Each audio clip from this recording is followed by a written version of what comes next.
The world had watched in awe and horror as the prophecies of Ezekiel unfolded before their eyes.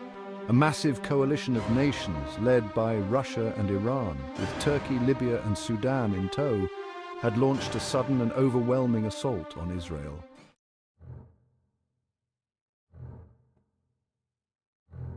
The attack came at a time when Israel was at its most vulnerable, its formidable defenses neutralized by an unprecedented cyber assault. In the days leading up to the invasion, a series of coordinated cyber attacks, later traced to Russian and Iranian state-sponsored hackers, had systematically dismantled Israel's technological superiority. The Iron Dome and other missile defense systems went dark. The IDF's command and control networks crumbled. Israel's vaunted drone fleet either sat useless on the ground or, in some horrifying instances, turned against their own operators. This was our masterpiece, a symphony of chaos and control, a Russian hacker quipped.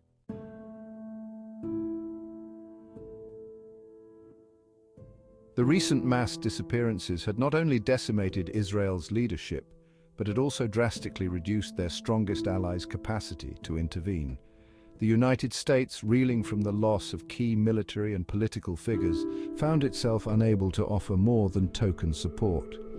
"We have to focus on our own stability right now," an American leader bemoaned. "Israel will have to fend for itself." The remaining American leadership, less sympathetic to Israel's plight, chose to focus on internal stability rather than foreign intervention. This left Israel truly alone in the face of the incoming onslaught.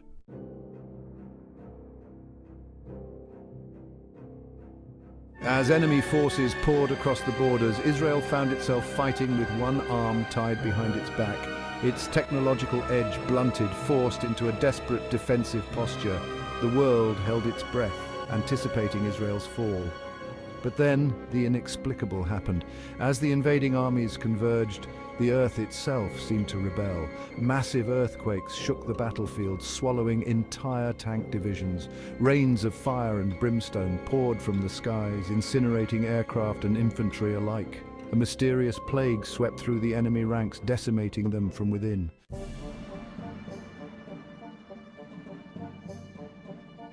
What the world didn't know, what Sarah was beginning to suspect, was that at least one of these natural disasters was anything but natural. In a secret facility beneath the Negev desert, Saul and Timothy exchanged knowing glances as they monitored the war. "It's time," Saul commanded.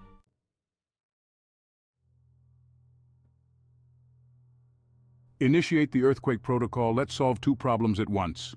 Timothy's fingers flew over the controls of the tectonic destabilizer, targeting the Temple Mount area now.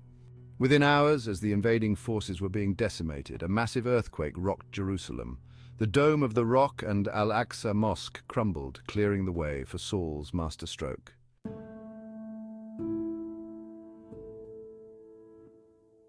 The war was brief but devastating, ending with the utter destruction of the invading coalition.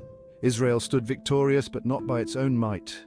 The world watched in stunned disbelief as the aftermath unfolded.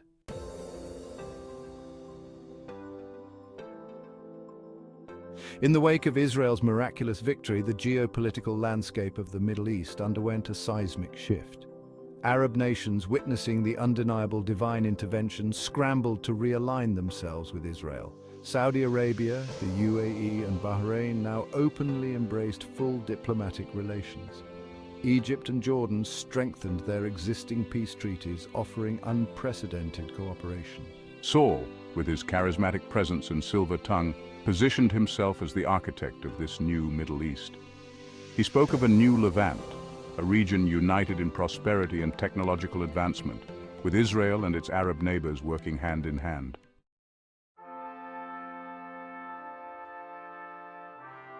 Seizing the opportunity created by the earthquake, Saul negotiated an agreement that allowed for the construction of the third temple on the now cleared Temple Mount. This solution to the thorniest issue truly shocked the world.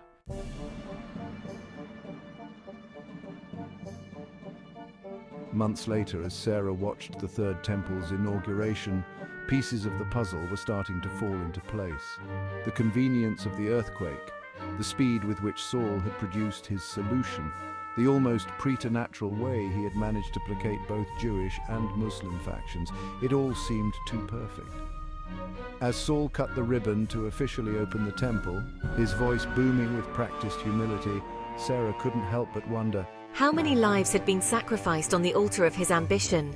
And what other horrors was he willing to unleash to achieve his goals? Sarah approached Timothy, who hovered near Saul, her recorder in hand. Mr. Timothy, doesn't this all seem a bit convenient? Timothy's smile tightened almost imperceptibly. The ways of the divine are mysterious, are they not? Perhaps this tragedy was turned into an opportunity for peace by Saul's visionary leadership. Now, if you'll excuse me.